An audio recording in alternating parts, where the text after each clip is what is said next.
Good morning, everyone. Welcome to Artsbeat TV and radio here on Westfield Community Programming Channel 15 and 89.5 FM WSKB. I'm your host, Mark Auerbach. Peter Coles is our chief engineer.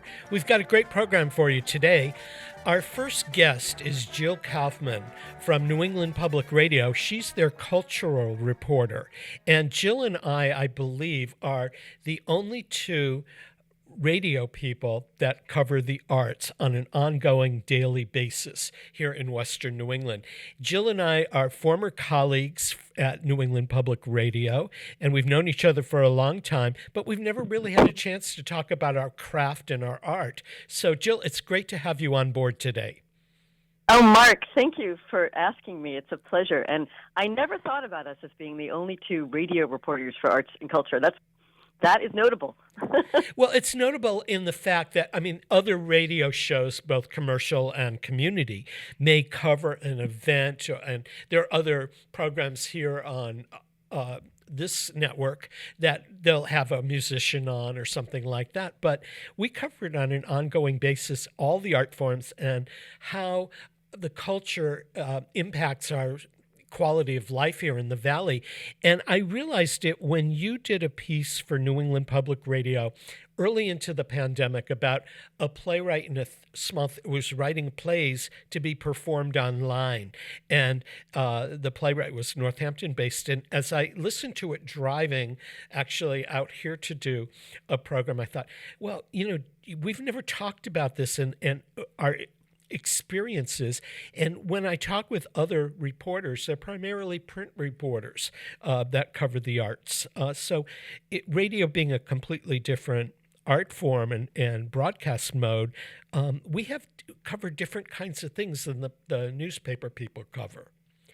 Definitely. And we get to have, I love having the ability to use audio for our audience to be pulled into something, which is what you do. I mean, the spoken voice or the actor's spoken voice or music, the sound of footsteps, it pulls people in a different way. So I have to, and I know that you do as well, applaud our colleagues who are the arts writers of the world, and that we all even still are, up there doing what we do for folks, for listeners and viewers and readers.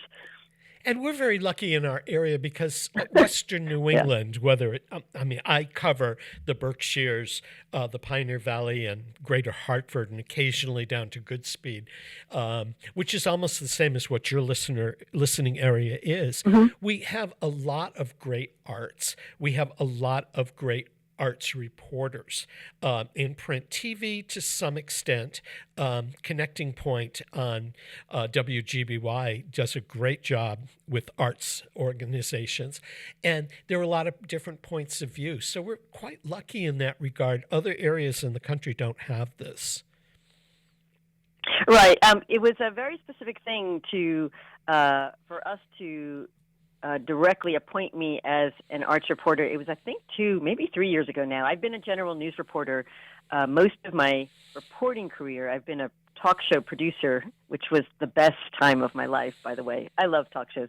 This one too, but I love the group effort to get something out the door every day. But we are an arts and culture and news station. We are dual format. This is just the radio side. We are about giving listeners jazz and classical and news and also arts and culture news. So Charlene Scott was a longtime reporter at the station, and she often was covering culture, but she retired many years ago. And we've all just we have music series, we have fiction series, we have other kinds of series that are looking into the arts, but it was more like random. While MGM was opening, do we also have time to cover? Do we also have time to cover the arts? While the marijuana industry is burgeoning, do we also have time to cover an art story? And we did, and we absolutely did. But very specifically, it was actually right before MGM opened. I was finishing up being an assignment with what is called the New England News Collaborative, which we are all a part of. The New England public radio stations are now all a part of this sharing mechanism. But I was the appointed reporter for 2 years. And when that wrapped up, that's when I was asked, would I like to cover the arts and culture? And Mark, Yes, yes. And what I don't think my news editor knows, or many people know, is that I actually have a theater minor and a creative writing major. So all these things that my parents were like, what you're majoring in theater? It's now, it's now helping out. It's coming to fruition. So, how did you get interested in theater initially? Initially, well, I grew up in New York. I grew up in Long Island, and my mother was, my mother was sort of this. I don't know if she was a triple threat, but my mother, my grandparents, my great grandparents were in vaudeville. Cousins are, somewhat well known actors or stage performers. My mother was also a theater major, and it was just always in our life. We were always going to shows. We were always, having music on and being, and performing in our own ways as kids do. But and so I was also very, as an 18-year-old and thinking about what's ahead. I was very, very young and had this notion that I wanted to be an actress. It never came to pass, but I did go to school. I went to Emerson. I was in shows. I'm not the caliber of somebody who would have really made it, in my opinion, in theater, but I was somebody who could make things happen, and that's a producer. So, and I went, and I'm always very curious about people, and I think plays and theater, to me, may have been sort of an early source of discovery and understanding what makes people tick. So eventually, this morphed into being a journalist. It was not a direct path, but theater is wonderful. It's among the arts. And music does this for me as well. It allows us to go beyond ourselves and go somewhere for a while. And maybe it strengthens us, or it makes us crumble. Maybe it gives us a lesson, or it was just a bland performance. But it takes us out of ourselves. And I got to say that right now, what we're in this pandemic, with everybody so much more on their own, if not isolated, and we're just disconnected from society. We know that people are turning to recordings and of past performances, and that, as you mentioned, the radio report that I did about the play, This Is Your Captain, it is where people are taking to Zoom. Actors and producers, directors are taking to Zoom to make their art, and people are watching, which is amazing. It is amazing. I mean, there is so much programming on the arts-wise right now, more than what we might get to do in real life on any given day of the week. I'm just overwhelmed. I can't watch it all. Thank God most of them are archived either on YouTube or wherever to see.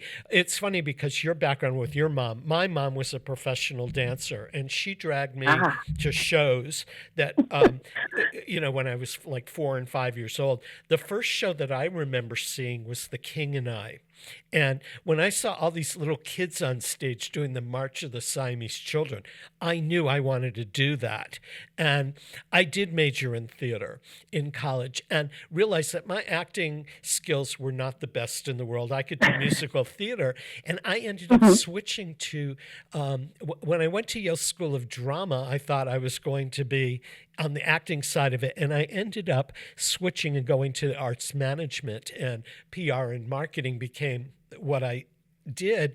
But for me, going into journalism and being able to cover the arts, I did it for a long stint and then left it while I was actually working at New England Public Radio. I kind of got away from arts reporting and then came back to it when I left New England Public Radio.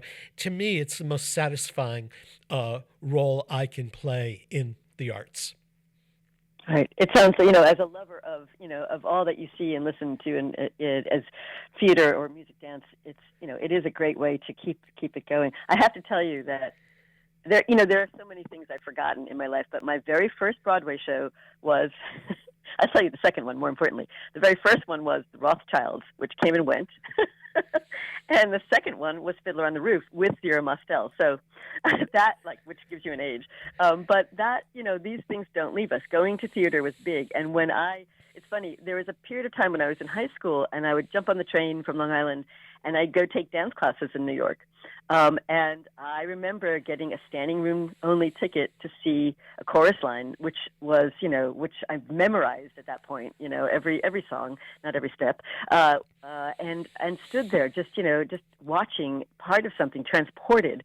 But I think within the same period of time that I was taking those dance classes and going to see shows on my own and getting standing room only tickets, I was also doing these strange little radio programs. I found this thing that my parents agreed to, that I was recording half-hour music shows for AM stations all over the country, including Hawaii, including the Pacific Islands, including any territory.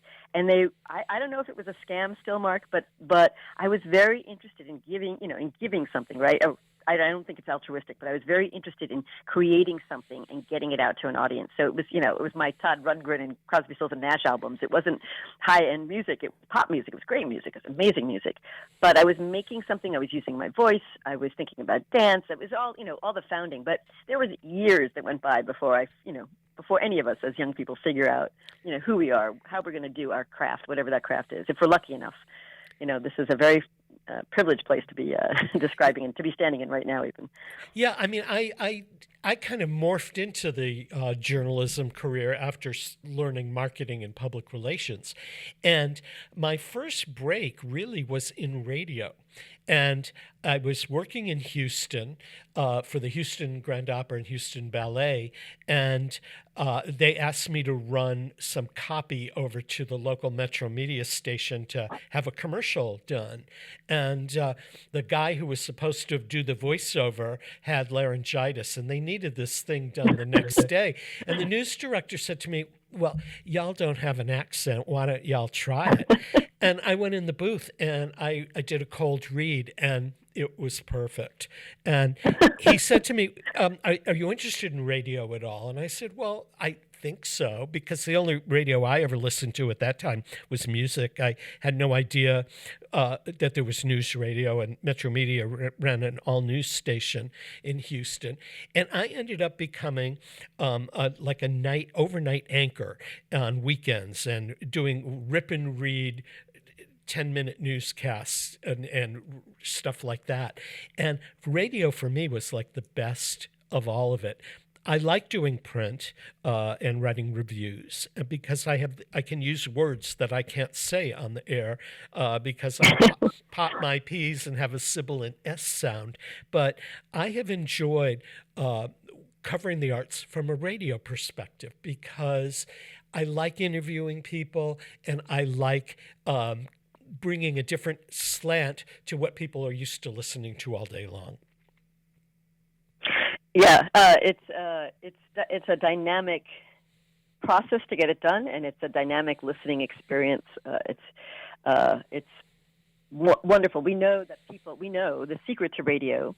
I've heard, and I know, are pictures. I mean, people are the transport notion again. Like, people are using their mind's eye to see what it is you're telling them. So it's funny. I'm this afternoon, or right after we're done, I'm going to run up to. I don't know if it'll definitely be a story, but I'm running up to Cummington, Massachusetts, with my shotgun microphone, which allows me to stand far away, and I'm going to interview some artists. It's a family. It's a husband and wife. They're going back to Estonia this next week, I believe. They're Russian, but they live in the States 10 months of the year. They have a daughter who's 10 years old. This pandemic comes, and they are trying to get back to Estonia, and they can't. They couldn't for now 2 months. They just, when their daughter's school closed, they decided they'd try to get back to home, to their other home.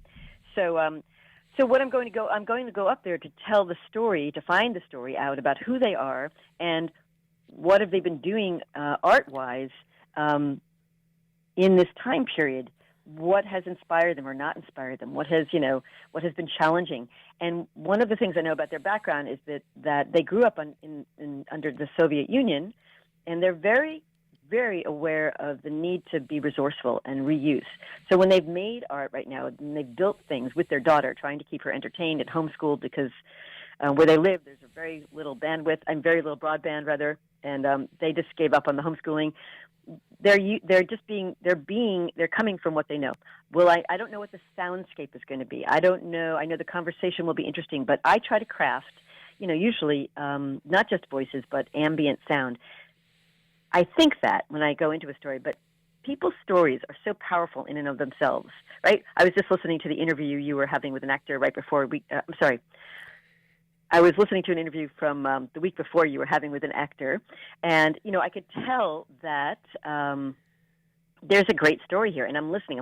I don't need an ambient sound. I don't need sound effects to keep me here. But it is also like what is a hallmark of public radio reporting are those ambient moments where you're in the jungle, you're in the airplane, you're in the schoolroom, wherever you are. Today, I don't know what's going to happen with this story exactly, but that's also sort of the fun of being a journalist, an arts and culture journalist, is that I know I have some kind of way in. I will figure it out as I go and find out who these people are. Yeah, well, you're very lucky, though, because you get to do long-form journalism Mm-hmm. on radio, and you can get the ambient sounds. I generally, pre-pandemic, would have somebody in the studio, and I've had people come in and play music or recite something. And we've taken Artsbeat on the road. We've done broadcasting from Theater Works, Hartford Stage, Berkshire Theater Group, and the Capitol Steps at Cranwell, where they performed. One of the funniest performances, actually, I did a program for Stephen Sondheim's 90th birthday and had a couple of people from the area join me. And I do a lot of work in my day job with the Capitol Steps, the political satire group. And I had one of the actors from the Capitol Steps who does a lot of Sondheim performing in Washington. And it just came out. I said, how would Bernie Sanders sing Sondheim? And he just out of the blue started singing a song from Company as Bernie Sanders, which he plays in the Capitol Steps. And that caught people's attention. And it was totally unintended on my part. It just came to mind. And I like doing the half an hour interviews or the hour interviews with certain people because it gives me an opportunity to learn, and for our audiences to learn what these people are all about and why they do what they do. So I envy you the fact that you get to do these long form journalist pieces all the time. Well, thank you for that envy. I'm so delighted to be able to. Also, I hop off to news still. I just did a piece when recently when Governor Baker began the reopening of the state's economy. I was covering how houses of worship were going to slowly reopen their temples, their mosques, their churches. And, I am pulled into news when it's happening, and gratefully so, because the arts pieces they are think pieces for me. Like, it really is a process of piecing it together. News, I can crank out because we have a sense of exactly what we have to tell. But the thing about being a creative writing major is I get to I craft these things with a certain ear. I hope it doesn't fall flat for our listeners. My editor seems to be okay with them. I'm sort of the same way. I can pump out a news story if I have to, or a non-arts piece, and do a fine job with it. But I really think a lot of when I'm doing Artsbeat, I really think a lot about the people I'm talking with and what I'm hoping my audience will appreciate the most. When I'm doing hard news and doing a report, it's facts and figures primarily, and you want people to appreciate that and understand it. But I want them to pay more attention when I'm talking with somebody one-on-one. Yeah. It's always, you're always making something. You're always putting on not a show, but you're always making. And I keep learning. About what I'm doing. I'm fortunate. There's not a whole lot of professional development in the last couple of years, but I keep learning because I keep reading. I keep listening. I have reporters who I so admire. And right now, during the pandemic, we've had to be extremely creative and have workarounds to how we're getting audio. And it's only recently that I've been back out in the field. We have been recording people from home. We all got our setups at home. They are kind of makeshift. We, as reporters, we got these extended mics. We are, I'm recording people out of my cell phone because the landline scene is not working here. It's not enough amp on the going into my recording devices, but I have a second computer at the moment. It's a bit newer. Everything's working very smoothly on that. All of these things happened, and it all happened quite quickly that we all had to figure it out. But we're doing it, and we're lucky to be doing it, and we're able to get. And I think the point about all this is that our listeners may be hearing a different quality of sound in terms of how do our sources sound, but those sources are clear, and they're getting what they've tuned in for. We hope they're getting stories that are well crafted still, and it's amazing what we're all saying. Hey, that's acceptable audio. Whereas a few months ago, we might have said, you need to get that person on a better line, or Mark, you and I are talking right now. I'm on my cell phone in the corner of my house, where the cell phone works best. How's it sounding? It sounds great, and I'm in a studio all by myself because of the pandemic. Peter Coles, my engineer, is in a separate room. I can see him through the glass, but I'm by myself. And I become, because I'm watching so much news on Zoom that was recorded on Zoom or from people's homes, I'm very forgiving.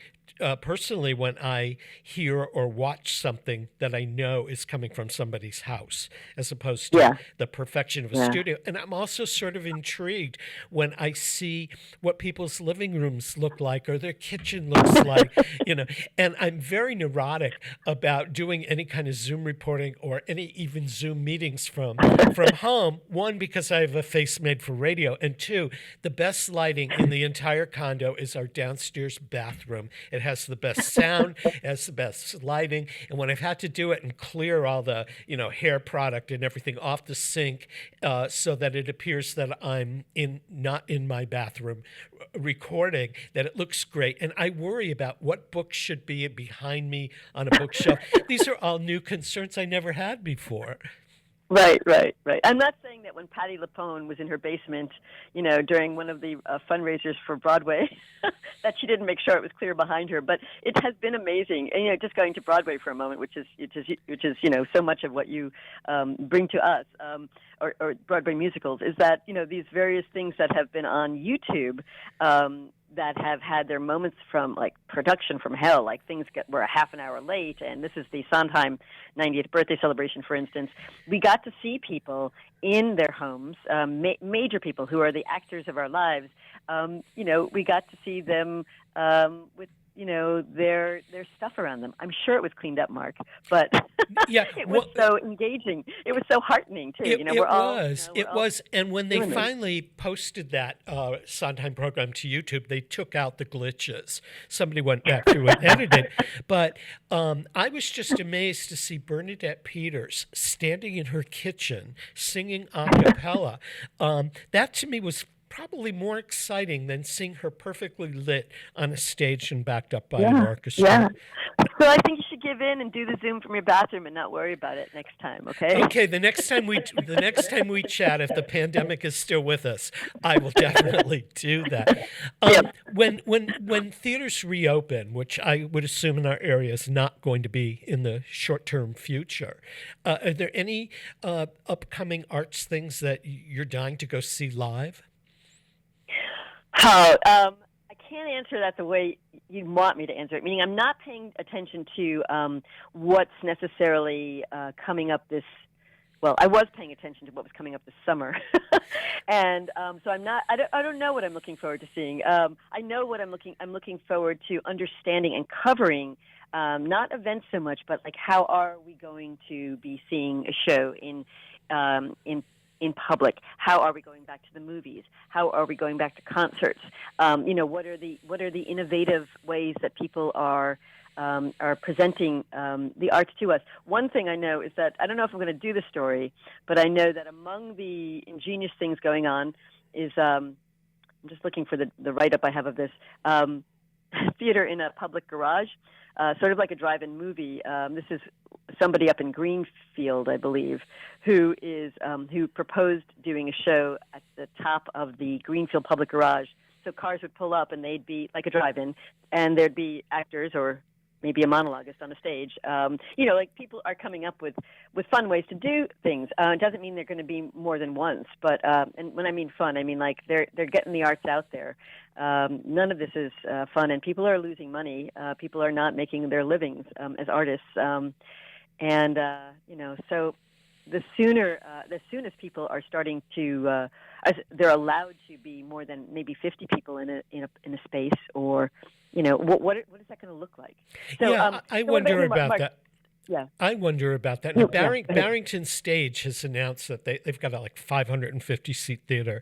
They're going to open sometime in late summer, August, and they only plan to seat 100 and some odd people in the theater.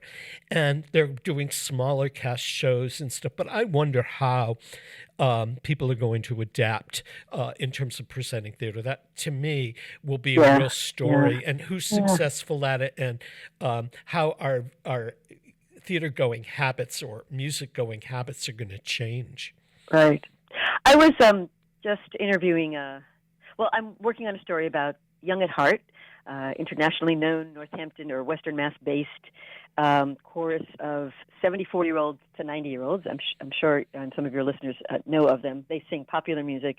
They are rehearsing. I was with them yesterday on Zoom, and they are performing, if anything, via Zoom. And they had a conversation before the rehearsal started about what would it take to feel safe enough to be together to rehearse. And what we know about singing is that germs are even more explosive, that it's there's some daunting information about how chorales really need to separate like 13 feet apart. And the daunting part was that there was a pandemic spread in Washington State.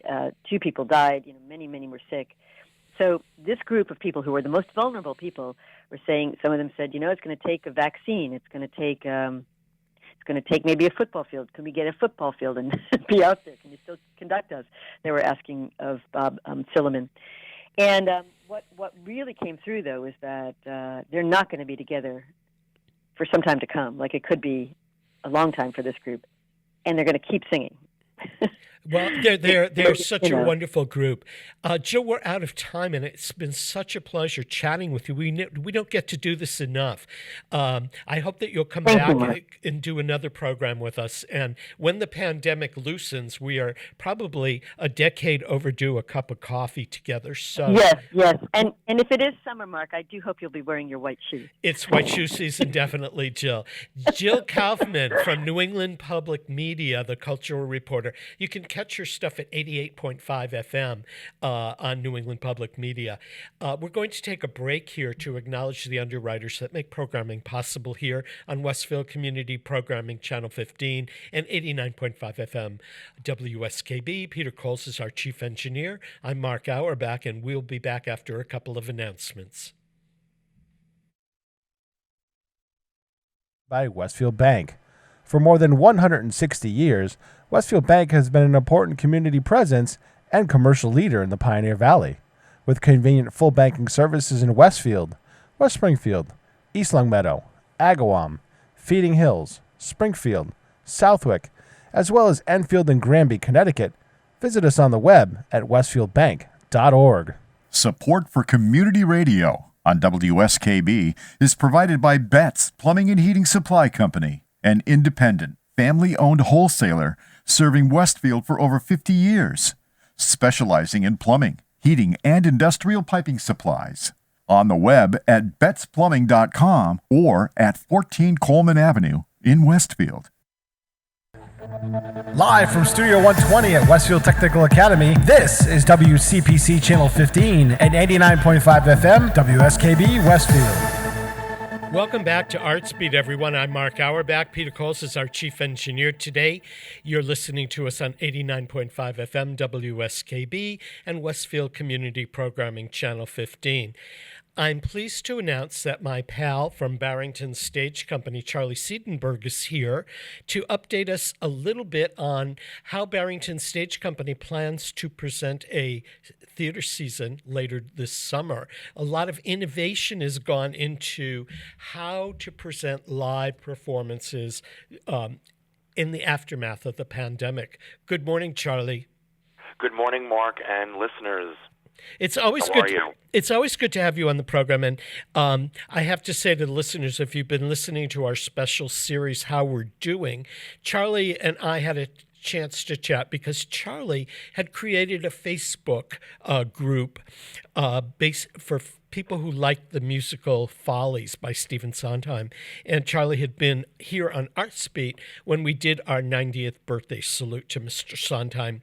Subsequently to that, you created another group on Facebook for people that were fans of Sondheim's A Little Night Music.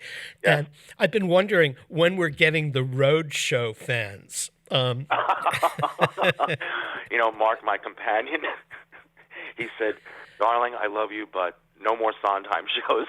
He said, "You'll be glued to your computer 24/7 if you were to do Passion or Sunday in the Park with George or, like you just said, Roadshow." Yeah, I mean, I don't know how many people would be total fans of Roadshow, but it would be interesting to determine. Maybe if I have some more time during the pandemic, I'll set one up. Well, you know what? There is a alternative Facebook group called Finishing the Chat, which is a Sondheim Facebook group. So I'm sure maybe people have talked about Roadshow and its various changes and lyrics as well. Well, Charlie, everybody has canceled their seasons in the Berkshires for the summer. The shoe dropped the other day, I guess, when Tanglewood said there would be no Tanglewood this year. And the Mahawi, Seven R's, Shakespeare and Company, Williamstown have all shelved their seasons. But Barrington Stage Company and Berkshire Theatre Group have vowed that if things permit, they will go on. And Barrington Stage is the only one that's come out with a game plan that they've shared in depth. It's recognized by the media, not only in the Berkshires and in Massachusetts, but around the world. We were mentioned on the BBC, and CBS in New York is coming to film us next week. I think that's exciting. And who came up with the plan, and how do you think it will ultimately be implemented? It was certainly a long, drawn-out plan that Julie worked with members of the staff, as well as chatting with members of the board and other officials in Pittsfield. But ultimately, I would, say it's all on Julie, And it's our artistic director. She just doesn't want to see a darkened theater. People need theater, and not only does she want to connect with people, but she knows she's hearing from our patrons from as far away as Florida saying, "We want to come back, we want to connect, we want to be there." And you've changed the season to make sure that there's social distancing on stage, as well as reconfigured the theater so that there's social distancing among the audience. Yes. For instance, our first main stage show, opening up August 5th, is a one-man show called Harry Clark, and it's to star one of our associate artists, Mark H. Dold. And was that originally on the schedule, or was that put in? Well, we've been wanting to present Harry Clark these past couple of years as a showcase for Mark Dold, and the rights just happened to become available at the right time. It wasn't scheduled for this season, but since we had to cut a couple of other shows, such as The Great Leap and Anna and the Tropics, Julie thought, one-man show, certainly socially distanced from the stage. I mean, from the audience, where Mark's going to be on stage. The way Julie will stage him, he'll probably be at least 18 to 20 feet away from patrons. And you're reducing the number of seats, and I guess moving the box office around so that there's no congregating within a 6 feet radius within the lobby area. Our 108-year-old theater, it was built in 1912. We currently have 522 seats. Starting next week, we're going to be taking out seats with the help of Schnapp Construction Company. They helped build the theater for us. We're going to be removing seats, and we're going to go down to a seating capacity of 163 seats. That's eliminating rows and seats for everyone to be comfortably spaced apart. And Now, the second theater, the Saint Germain stage, and the William Finn, unfortunately, those are closed. yeah, we have to keep them dark only because both spaces, the Saint Germain stage is 138 seats, and Mr. Finn's Cabaret is 99 seats, and it wouldn't make sense to present anything in those venues. We wouldn't be able to make back our money, and also, since they only have one entrance and exit, it would be kind of tough for social distancing and proper maneuvering of patrons in and out of the space. What about some of the other programming that is going forward? You had a cabaret series that is probably one of the only ones in the Berkshires, but you're able to resurrect a couple of those. Yes, we're thrilled to bring back Ann Hampton Calloway, whose show on August 31st, the Linda Ronstadt Songbook, is just about sold out. And we're bringing back for a third time Marilyn May. God bless her, at 92 years old. I was going to say she is an icon, and I didn't realize that she was in her 90s. I thought maybe 80s, but she 92. God bless her. Yeah, she is one of the most phenomenal musicians and cabaret artists there is. Mm-hmm. And we're thrilled to welcome her back for a third time, and she'll be joining us on August 24th. And just this past week, Mark, since we last spoke, Leslie Kritzer, our pal who starred in The Memory Show and Guys and Dolls, and who recently caused a sensation in Beetlejuice on Broadway before it had to get canceled, before it had to be closed because of the pandemic, Leslie Kritzer is coming to do a show September 6th. She's wonderful. I am a total Leslie Kritzer fan. I saw her in Legally Blonde, and yes. I've seen clips of her doing Funny Girl, and I so wish when they were talking initially about a revival of Funny Girl that I thought it would have been perfect for her on Broadway. Me too, Mark.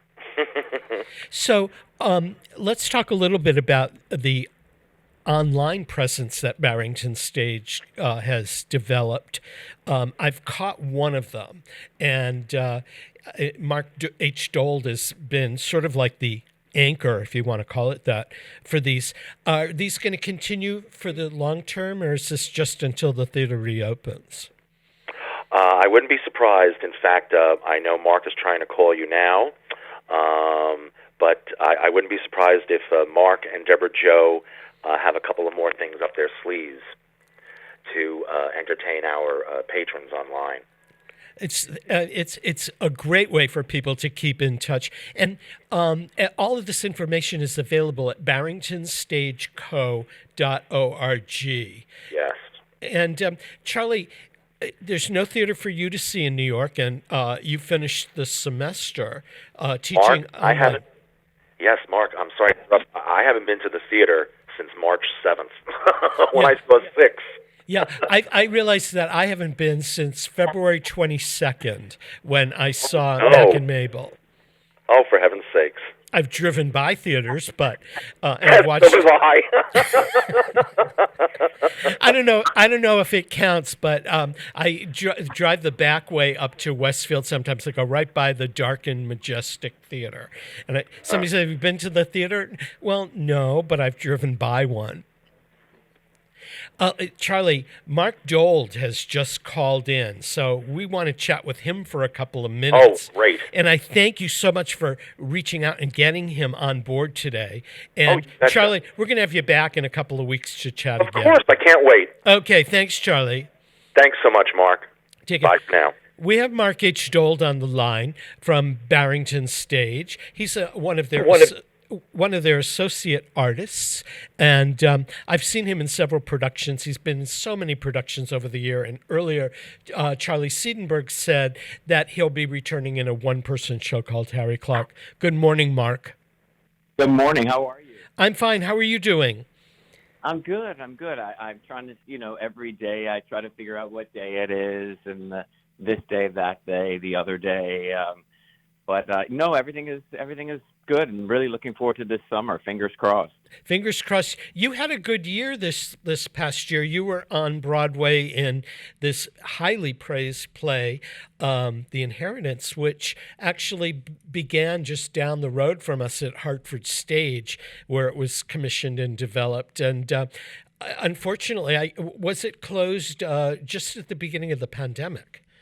It was. You know, it's funny, too. I was actually at Hartford Stage. I was doing a production of Cloud 9 in 2017 with the Associate Artistic Director, Elizabeth Williamson, who was the dramaturg on The Inheritance. And she started telling me about it. So actually, the seed was first planted in my brain while at Hartford. And then coincidentally, 2 years later, I ended up being a part of the original American cast on Broadway. And yes, sadly, Wednesday, March the 11th, I believe it was, it's such a blur now, was our last day. We were due to close anyway soon after, but, having the kind of cord abruptly, pulled from the plug, terrible way to say goodbye, and under the circumstances especially. It was an eerie time, but a gorgeous piece of work that I got to be a part of, and I'm, completely, eternally grateful for it. Never forget it. You've done some wonderful work at Barrington Stage over the years. How did you discover Barrington Stage, or how did they discover you? Oh, okay. It's a story. Julie Boyd may kill me, but like any actor, especially based in New York City, working in or around the Berkshires and that whole region of the country is really. It's something that every actor I know aspires to. Some of the greatest things happen there year-round as well. And I always wanted to get my foot in the door, and Barrington was a place that I had long admired. And suddenly I had an audition for a production of Cyrano de Bergerac in 2004 that not only did artistic director Julianne, not only was she directing, but she had adapted. And I went in to audition for one role, and Julie will kill me, but very famously, she, in the middle of my audition, said something like, no, it's all wrong. And, of course, my little actor soul just kind of dissolved right there in the room, and I thought, well, I'm, clearly having a terrible day. But then the next thing she said was, this isn't the right part for you. You shouldn't be reading, this role. You should be reading that role. Will you please go outside and read the other role? And I was ecstatic, actually, because I couldn't have agreed with her more. I went out in the hall, quickly prepared the other role, came in, and 2 days later I had a job. And for whatever reason, chemistry is such a huge part of my business, like most, I would imagine. But Julie and I really hit it off in 2004. And then I was back in 2005, and 2006, and 2007, and it just kept happening, and it just kept coming. And I will tell you, no one and no place has made me feel more like the actor I always wanted to be and always dreamed about being when I was a little aspiring actor kid. Julie has given me opportunities and stretched me and challenged me in ways that nobody else has. And listen, and she's about to do it again this summer, too. I've never encountered a one-man show before. I've never had the opportunity. And, again, fingers crossed. There's that expression again. Yeah, you've done some really great work that I've had the chance to see at Barrington Stage. Thank you. I saw the Glass Menagerie, the play that I knew nothing about and has impacted me to this day is Gaslight.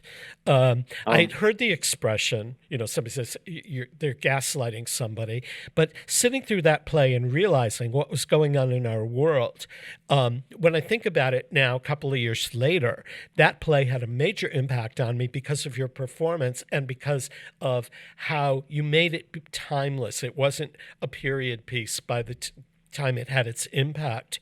You're doing a solo play this summer. Have you seen it before or read it before? Did you have any affiliation with it, or is it new for you?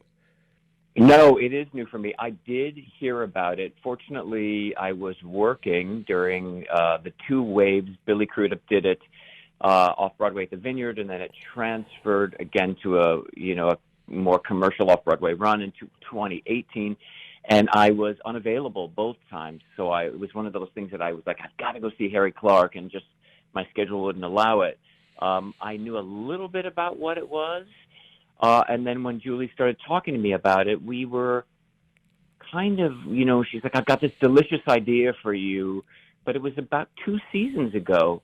I originally got my hands on the play then and read it and kind of instantly fell in love with it, but the rights were not available. I don't know if any of this has been mentioned already. Forgive me if I'm saying things that have already been said. But no, we really haven't talked about. Charlie Seidenberg has been on the show several times, and we really haven't. Other than the fact that it's a solo performance and that you're doing it, I really know nothing about it.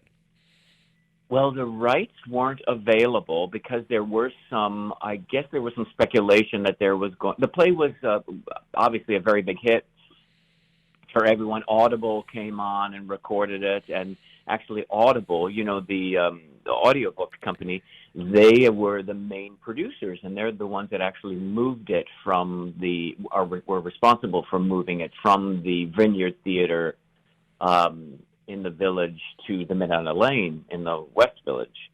And then they were planning to move it to Broadway, and I don't know why, and certainly COVID didn't help, but those plans have currently been scrapped. So then I got a phone call from Julie just as The Inheritance was ending, and she was starting to hatch this idea for the summer that the rights were suddenly available. And was I interested? And of course, not only am I thrilled to do anything for Julie, Barrington is truly my artistic home, and it's where I feel more fulfilled as an artist than any other place in the world. And I would do anything for her. So you don't know what it's about, which I guess is actually a good thing. It is a good thing because, I tend to, as a theater reporter, not to read plays necessarily before I go to see them if they're unknown. So I have the same experience that an audience person has. And when I do know the play, I may read parts of it before I interview somebody that's in it. But for me, it's very important to not have preconceptions of a play or a musical. Okay. And having majored in theater and having studied it and done it, in some cases it's impossible because I do have preconceptions from previous experiences. But in this case, I know nothing about the play. So I'll walk in there in the same way I walked into Gaslight, which I knew had been called Angel Street at one point. But I didn't know what it was. I knew it was a thriller, but I didn't know what it was about. So it hit me head on. And I think I had a better understanding of it by not knowing what was happening. That's great. I actually always feel that way too. I try to, go in as much of a blank slate as possible. I think, and that's also how I rehearse as well. It's funny you should say that. One of the things I always talk about, or with any director I'm working with, is especially if it's a famous piece, let's say Gaslight, and you're one of the probably rarer people who doesn't know the story. But I always think, how would audience number one react to this? The first audience that's coming to this, the people that don't know the story. How do you rehearse the play for those people, keeping it that fresh and that lively? And so it's great that you don't do that. I actually think that's rare. Well, I've got to be that way as a theater critic and a reporter, because if I have a preconception about something, I like it or don't like it, that impacts what I'm going to see. And for example, at Barrington Stage, Company is one of my favorite musicals of all time. So I had seen it on Broadway. I'd seen revivals and everything. And so when I walked into Barrington Stage to see it a couple of seasons ago, immediately I'm comparing what I'm seeing to what I've seen before. And that doesn't do the production a service. It does a disservice more than anything else. And so, well, you're the rare critic then, because I feel like keeping that bias out of the room is a really complicated thing. But I applaud you for that, really. Well, I learned that. I've got to say that I learned it when I was studying theater. And one of my teachers said to me, don't go watch a movie version of it. Don't go see somebody else's production of it. Walk into the OREP and see it for the first time. So, it's the way I've always approached what I'm doing. I mean, obviously, I read your bio and everything and seen you in other things before we started to chat, but I didn't go read the play. Well, I will say, and I think I can tell you this safely, Harry Clark is the story of a man who wears many different hats. Let's just put it that way. I'm just going to leave you with that. Or many different masks. And it's a little bit of it's a slice of life piece. Just a little bit of the journey of his life, how he got to where he is. And it's very much film noir-y. It's kind of a thriller, which I think is marvelous too. It's actually quite funny in places. I mean, listen, I'm talking about something that hasn't even been rehearsed yet, so let's hope this all comes out. Will you walk into rehearsal with the lines down, or do you start memorizing a part when you go into rehearsal? Well, this time around, generally, I'm one of those actors who waits for rehearsal because I'm an actor who really, and this is with no hubris, but I don't know what I'm doing until my scene partner gives me the information I need, and you respond intuitively, because that's, for me, what acting is all about. It's not something that happens in a vacuum. I don't really believe my aesthetic is that an actor shouldn't have a plan before he comes into rehearsal. You can have you can have a feeling of how something should smell or how something should look in a way, but you then have to wait for the kind of alchemy of the rehearsal process to really inform you and bring the best choices forward. However, that being said, since this is me up there by myself for an hour and 15 minutes, let's say, if it all goes well, with so many words, this is the first time I am going to try to know it as well as I can before going into rehearsal, because it's such a quick experience, and it's only me. I feel like if Julie and anyone else is going to be in the room, of course, 6 feet away from each other, if people are waiting for me and I'm still grappling with the lines, it's going to be a fairly tedious rehearsal process. How much rehearsal time will you have conceivably before this goes up? Conceivably, keep in mind we're still waiting for Actors Equity to approve it, and the governor still has to sign off as well too, but fingers are all crossed there because Julie just has such a brilliant plan that I don't see how they couldn't approve it. But I think it's supposed to be from tip to tail about 3 weeks, and that includes tech as well. It was originally going to be 2 weeks, and then Julie called me back and said, you know what, it's just not enough. And since you're available, I mean, it's not like, unfortunately, it's not like anybody's pounding down my door right now, trying to hire me. And Julie's available. We're going to go 3 weeks, and then we're going to run it for a full 2 weeks. And if people are interested and there are more people who want to see it, we're going to try to tack on another week, and take it from there. Yeah. Yeah, I mean, and hopefully people will, just because, it's, just my hat is so off to her for having the courage and the forethought to kind of say, no, you know what, I understand how risky this time is, but I have to do this. We have to do this. We have to present something. I have to say that I think of the theaters in the area that are hoping to get back up and running this summer at some point. Barrington Stage and Berkshire Theater Group are the only two in the area that plan anything prior to September. And Barrington Stage came out with a very thoughtful way of presenting theater in the main stage there. And hopefully the theaters will be able to open with that kind of forethought in place, and people will feel comfortable to go. I've I got to agree. I agree. I've got to applaud her and her team for making that a possibility. Everything else in the Berkshires, regrettably, is dark this summer, from Tanglewood to Shakespeare and Company and stuff like that. And the not only is it rough for us, that people that like to attend theater or music, but it's killing the economy in Western Massachusetts on a major way. I know. I mean, I keep thinking about Pittsfield and Lee and Lenox and all those beautiful jewels that I love spending so much time in. I do applaud Julie more than anything for doing what she can, not only to keep Barrington Stage and Kate McGuire as well with BTG alive, but again, yes, exactly, to keep those I even said to her, Julie, what restaurants are going to be open? Are my favorite places going to be open? Am I going to be able to go here, there, and et cetera?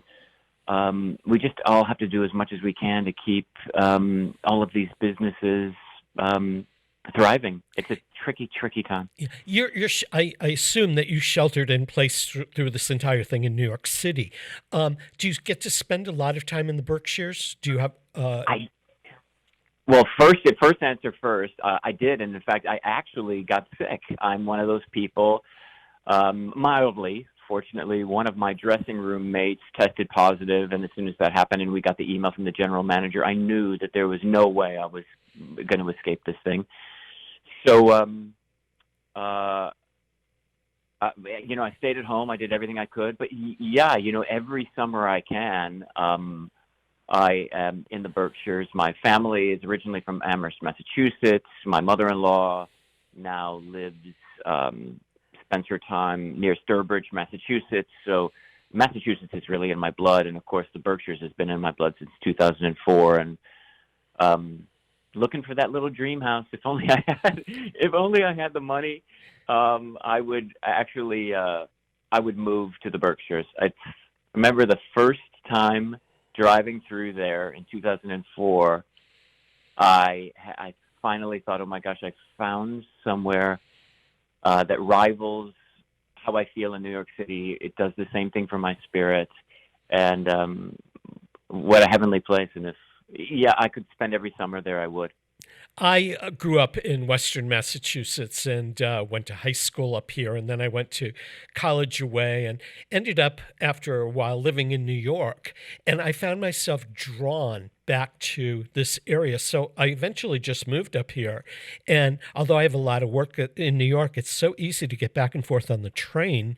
I get my New York City fixes, but I have my Berkshire life and all that. So I understand the draw of the area because I can't think of wanting to be anywhere else. I totally get that. And it's so hard to explain to people what that is. But again, there's just something, it's mythical. It's mystical as well. And I don't know if it's completely connected to how steeped in the arts the region is. I don't know. There's just something about the rolling hills. There's something about the people. There's something about the air. It's just like no other place I've seen. And I've worked in a lot of cities in a lot of different regions of this country. It's truly, it's. I feel like it was destined to be a part of me.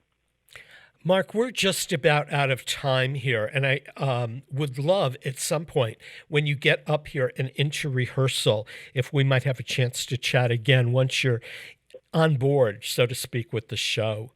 I would love that. I had a million questions I wanted to ask you, but with technical things, it just couldn't happen today. But I want to thank you for being here. Of course, I would love that. I look forward to talking to you again, especially as I'm finally in rehearsal and we have some idea what this thing is going to look like, and also rehearsing in these extraordinary circumstances and see how Julie's plan is playing out at that point. Yeah, I mean we've taken this show on the road. We've done a couple of broadcasts from Berkshire Theater Group and Theater Works and Hartford Stage in Hartford, and for us to come up to Barrington Stage is something I've always wanted to do. So hopefully we'll get a chance to do that later this summer. I want to thank you for joining us. We've been chatting with Mark H. Dold, who's an associate artist at Barrington Stage. If you want to learn more about him and Barrington Stage, go to barringtonstage.com. stageco.org. And Mark also is kind of hosting some of their online stuff, which you can find archived there. This comes to another end of Artsbeat. Join us every Friday at 8 o'clock here on 89.5 FM WSKB or Westfield Community Programming Channel 15. Peter Coles has been our chief engineer today. We're broadcasting from Studio 120 at Westfield Technical Academy. I'm Mark Auerbach. We'll see you next week.